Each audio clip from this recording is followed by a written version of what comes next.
ਲੈ ਹੁਣ ਕੋਈ ਮੰਗੇ ਕਹਿਣਾ ਕੇਕ ਹੀ ਨਹੀਂ ਹੈਗੀ। जनाब भाईजान की हाल चाल है भाई? ਹਾਂਜੀ ਠੀਕ यार 2 मिनट मोटरसाइकिल दे मैं मेहनत कर जाना ਯਾਰ ਇਹਦੀ ਨਾ ਕਿੱਕ ਡਿੱਗ ਗਈ ਮੋਟਰਸਾਈਕਲ ਦੀ, ਪਤਾ ਨਹੀਂ ਕਿੱਥੇ ਡਿੱਗ ਗਈ ਆ। कितने डेग गई ਹਾਂ ਚਾਬੀ ਲੈ ਜਾ, ਲੇਕਿਨ ਉਹ ਸਟਾਰਟ ਕਿੱਦਾਂ ਕਰੇਗਾ ਫਿਰ? अभी चल मैं किसी और को पूछ लेना। मेहरबानी भाईजान बहुत।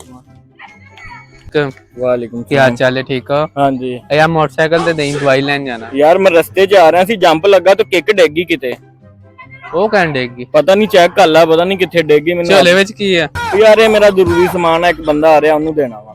ਗੱਲ ਸਹੀ, ਮੈਂ ਪਤਾ ਕਰਦਾ ਕਿਸੇ को।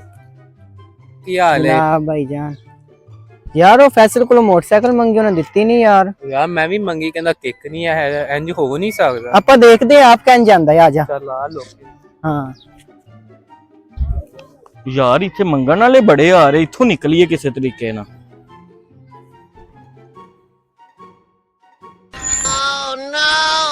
ਪਤਾ ਨਾ ਲੱਗ ਜਾਵੇ ਕਿਸੇ ਨੂੰ, ਇੱਥੋਂ ਚੱਲੀਏ। ਯਾਰ ਕਿੰਨਾ ਰੰਗਬਾਜ਼ ਸੀ, ਵੇਖ ਓਏ ਮੈਨੂੰ ਪਹਿਲੇ ਹੀ ਅੰਦੇ ਦੇ ਸ਼ੱਕ ਲੱਗ ਰਿਹਾ ਸੀ।